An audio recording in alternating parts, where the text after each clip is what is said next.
Timplahan ko muna itong chicken ng toyo, paminta, at ng garlic powder. Haluin natin. While waiting, kung hindi ka pa nakapag-subscribe sa aking channel, please subscribe at i-click mo na rin ang notification bell para lagi kang updated sa aking latest recipes. And iset aside muna natin ito for 15 minutes. Mainit na yung mantika, ipapan-grill ko muna itong chicken.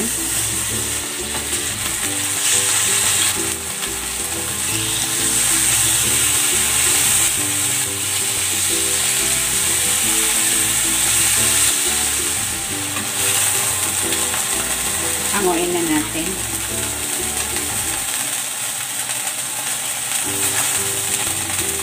Gigisa na ako ng luya at ng bawang.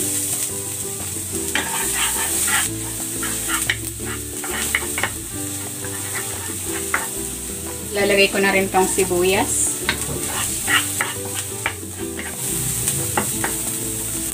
Ilalagay ko na itong chicken broth. Ayan, nagpakulo ako ng mga buto-buto ng chicken kanina. Ito na yun. Takpan natin para mabilis. Habang hinihintay natin kumulo yung sabaw, hiwain muna natin tong chicken.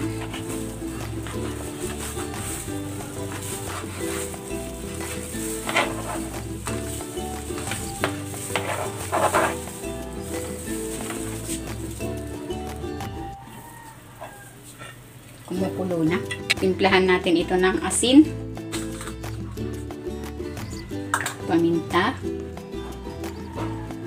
Ilalagay ako ng konting patis, pampalasa. Okay na yan.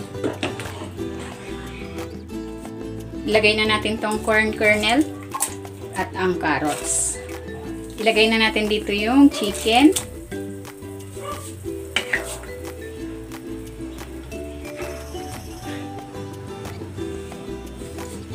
Maglalagay ako ng cornstarch na tinunaw sa tubig para mag-thicken itong ating soup.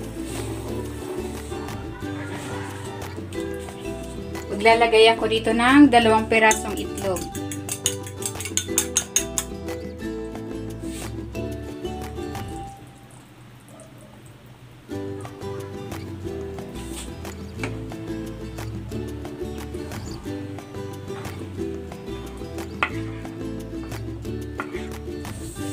Ilalagay ko na itong malunggay at ang spring onion. Ay, onion leeks pala ito, malaki.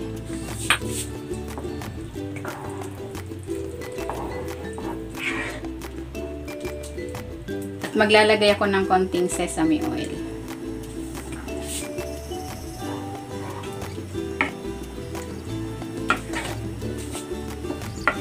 Ito na, luto na itong ating chicken and vegetable soup. Hanguin na natin.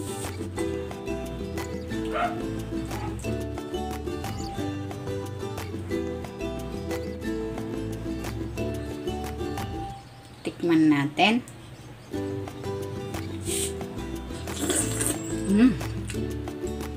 Sarap.